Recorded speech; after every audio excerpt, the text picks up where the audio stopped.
7-1 Sharks here as we hit the top of the third inning, and Dale Fry back out there for his third inning of work, and he's been sharp. 3 hits allowed, including a leadoff double to Jonathan Gomez to start this game, which was a routine ground ball for the most part. Took a bounce off of second base, went into shallow left field.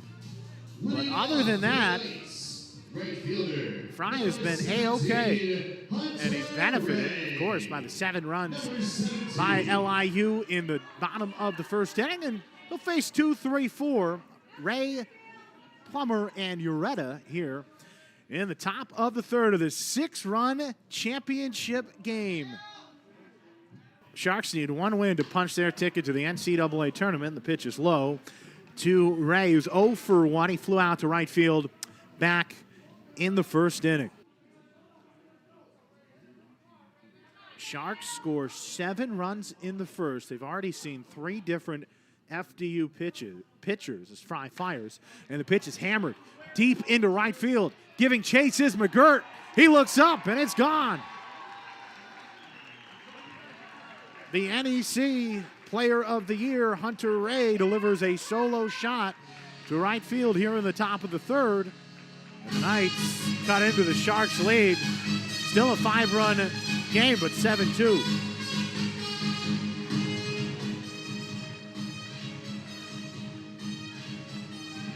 FDU home run. A solo shot hit by number 17, Hunter Ray. So Ray goes yard.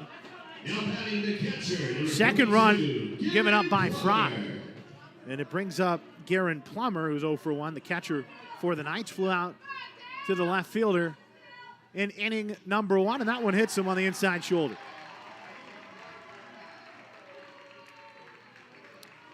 A hit by pitch puts Plummer at first base with nobody out. It sends up the cleanup man, Diego Ureta, who's 1 for 1 with an RBI single. Diego Ureta, number 5.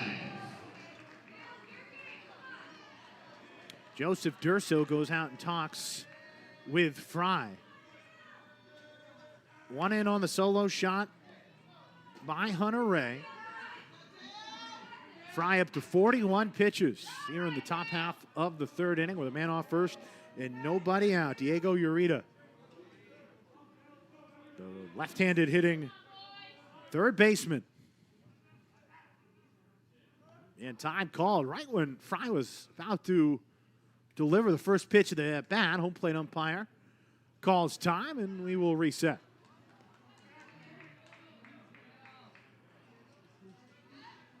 Dale Fry, the 6'5" redshirt junior out of Glendale, Arizona. Fastball in there for strike number 1.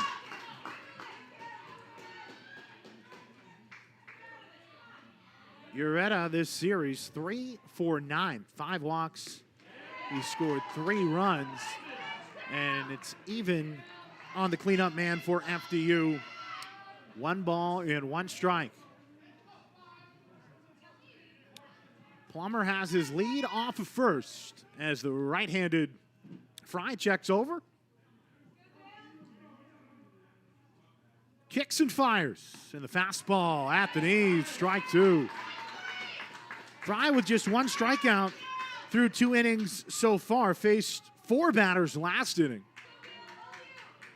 After that first run came across in the top of the first inning. It was followed up with 7 Sharks runs in the home half of the first, and now time called at the plate.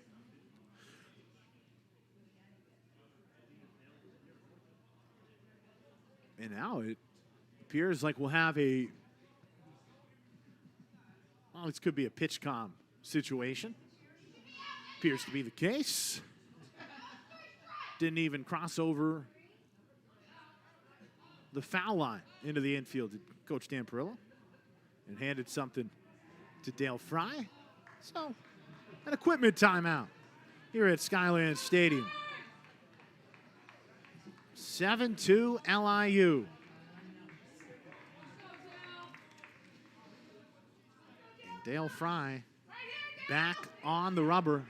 What will be a 1-2 pitch to the cleanup man, Diego Ureta checks over at first and fires. Just misses low and outside. Count even 2-2.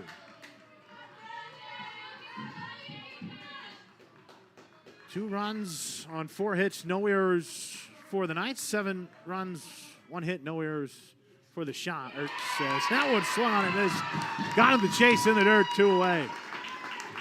Or 1 away, beg your pardon. First down of the inning, second strikeout for Dale Fry. And it brings up Jeremy Cheeseman, one of 5 Knights named to the NEC first team earlier in the week, at least offensively. As time is called.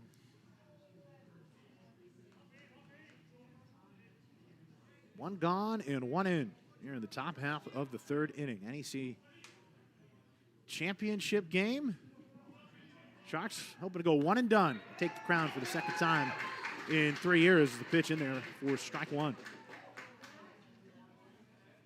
Cheeseman was hit by a pitch back in the 1st inning. Another lefty in this lineup for Manny Roman. 0-1. Caught on a miss way out in front. So after the home run to Hunter Ray to start this inning, we've seen a hit by pitch, a strikeout, and now an 0-2 count to Jeremy Cheeseman.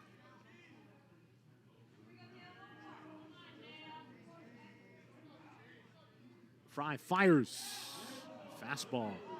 Low, 1-2. That was a good-looking pitch. You got to like the way Fry's bounced back both times so far when he allowed the run in the 1st and what he appears to be doing here in the 3rd. This will be the 50th pitch for Dale Fry as he fires and the pitch grounded foul at the first base line. Again, just 1 inning in a game that meant very little in the regular season against the Knights last weekend. Prior to that, some of his strongest starts, 2026. Yeah. In a big spot here. 1-2, breaking pitch. Misses outside. 2 balls, 2 strikes to count on Jeremy Cheeseman. Well, Dan Perillo started him that game because it was his normal throw day. Wanted him to go through the rhythm. I get the sense he wanted to hold him, though, so that they didn't see him much until the conference tournament because it was against FDU. 2-2. The count now full 3-2, and that one misses low. Good at bat by Cheeseman. Knights will take it anywhere they can get it right now, down 5. Right, meaningless game last weekend against your nearest competitor in the league, who you've now seen twice at the conference tournament. May have been a good move to limit Fry that day. Yeah, and on the flip side, it's 3-2, high ball 4. On the flip side, as the Knights now have first and second, 1 out, the Sharks have seen 3 pitchers already through 2 innings against FDU, and they all last pitched last weekend against the Sharks, and they didn't necessarily fare too well then. And, well, at least the first 2 in which we saw between Drew Cisney, Derek Bartek, they really ran into trouble, responsible for all 7 of those runs.